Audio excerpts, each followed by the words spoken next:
Assalamualaikum warahmatullahi wabarakatuh. Perkenalkan saya Vita Hidayatul Insani dengan NPM 21411173 dari Manajemen 21 Gabungan. Di video kali ini saya akan menjelaskan materi mengenai hakikat manusia dan perkembangannya. Untuk memenuhi sebagian tugas mata kuliah pengantar ilmu pendidikan, dosen pengampu Miss Rahmi Marsila Agus SPD MPD. Yang pertama ada pengertian hakikat manusia. Hakikat manusia merupakan ciri-ciri karakteristik yang secara prinsipal membedakan manusia dari hewan. Hal ini termasuk akal pikiran, kemampuan bereksistensi, pemilikan kata hati, moral atau etika, kemampuan menghayati, kebebasan, kesediaan melaksanakan kewajiban, dan kemampuan menyadari diri. Perkembangan manusia terutama ditentukan oleh faktor-faktor seperti pembawaan yang terdapat pada waktu dilahirkan, kualitas dimensi hakikat, dan tingkat keutuhan perkembangan. Pendidikan memiliki peran penting dalam membantu peserta didik untuk menumbuh kembangkan potensi-potensi kemanusiaan mereka. Apa saja wujud sifat hakikat manusia itu? Yang pertama ada kemampuan menyadari diri. Maksudnya adalah ciri-ciri karakteristik manusia yang secara prinsipal membedakan manusia dari hewan. Karena pada adanya kemampuan menyadari diri, manusia memiliki ciri khas atau bersifat unik. Yang kedua ada kemampuan untuk bereksistensi. Kemampuan bereksistensi adalah kemampuan untuk menempatkan diri, misalnya pendekatan antara guru dengan siswa, belajar mengantisipasi keadaan atau peristiwa. Yang ketiga ada pemilikan kata hati. Maksudnya adalah pemilikan kata hati ini kita dapat membedakan perbuatan baik dan buruk. Kata hati adalah kemampuan yang membuat keputusan tentang baik atau benar dan buruk atau salah. Yang keempat ada moral. Moral sering juga disebut dengan etika, tetapi etika tidak sama dengan etiket yang berupa sopan santun. Etika adalah nilai-nilai yang tinggi serta segenap perbuatannya, maka sesungguhnya moral itu adalah nilai-nilai kemanusiaan. Yang kelima ada kemampuan untuk bertanggung jawab. Kemampuan bertanggung jawab adalah kepemimpinan yang dapat menyelesaikan masalah yang dihadapi dengan tepat. Yang keenam ada rasa kebebasan atau kemerdekaan. Rasa kebebasan adalah kemerdekaan yang terkandung dalam pemilihan untuk bertanggung jawab dan menyadari hak. Yang ketujuh ada kesediaan melaksanakan kewajiban dan menyadari hak. Kesediaan ini adalah kemampuan untuk melaksanakan kewajiban dan menyadari hak seperti peraturan perundang-undangan. Yang kedelapan ada kemampuan menghayati kebahagiaan.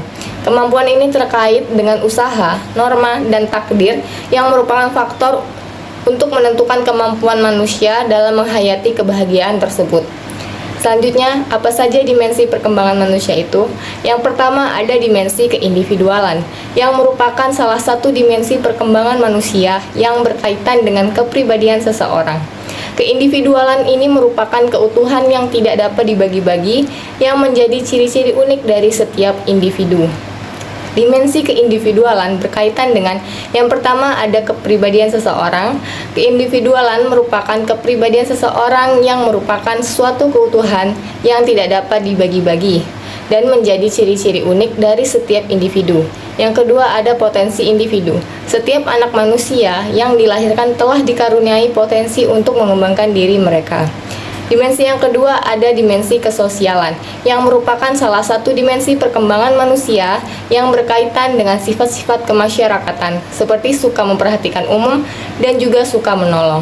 Kesosialan di sini bertujuan untuk membangun dan memperkuat hubungan antar manusia, serta membangun kemasyarakatan yang harmonis. Dimensi kesosialan terutama berkaitan dengan yang pertama ada sifat-sifat kemasyarakatan.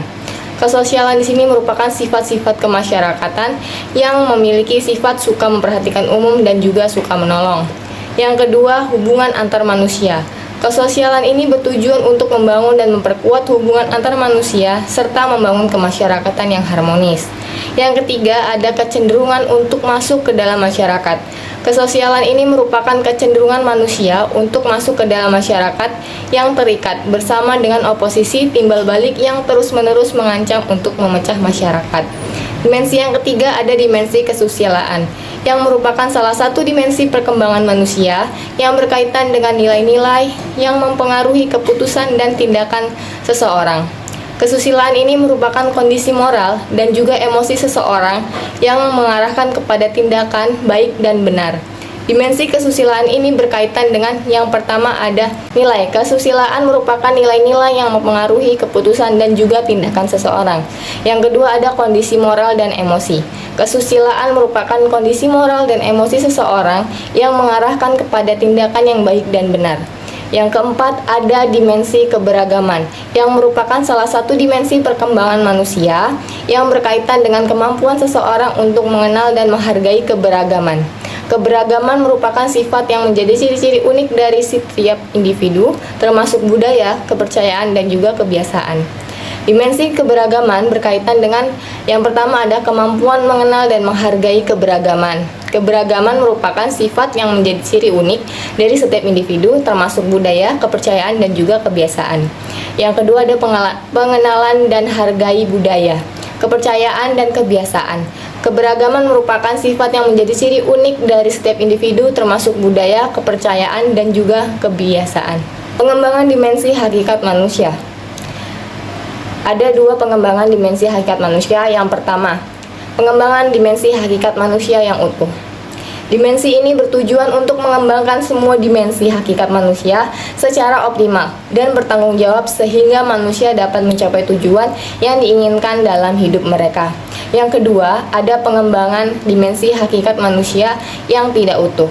Dimensi ini terjadi di dalam proses pengembangan jika ada unsur misalnya dimensi kesosialan didominasi oleh pengembangan dimensi keindividualan. Hal ini berarti bahwa pengembangan dimensi keindividualan mendominasi pengembangan dimensi kesosialan, sehingga pengembangan tersebut tidak terpadu dan tidak memenuhi kebutuhan yang diperlukan. Berdasarkan materi yang telah dipaparkan, dapat ditarik kesimpulan bahwasanya hakikat manusia melibatkan sejumlah ciri-ciri karakteristik yang membedakan manusia dari hewan, termasuk akal pikiran, kemampuan bereksistensi, pemilikan kata hati, moralitas, kebebasan, kesadaran diri, dan kesediaan melaksanakan kewajiban. Faktor-faktor seperti pembawaan, dimensi hakikat, dan tingkat keutuhan perkembangan mempengaruhi perkembangan manusia. Sementara, pendidikan memiliki peran penting dalam mengembangkan potensi kemanusiaan. Hakikat manusia yang mencakup kemampuan menyadari diri, bereksistensi, pemilikan kata hati, kesediaan melaksanakan kewajiban, rasa kebebasan, dan kemampuan menghayati kebahagiaan harus dikembangkan secara utuh untuk mencapai potensi yang optimal dan juga menciptakan keseimbangan dalam perkembangan manusia. Baik, itu saja materi yang dapat saya sampaikan. Terima kasih. Wassalamualaikum warahmatullahi wabarakatuh.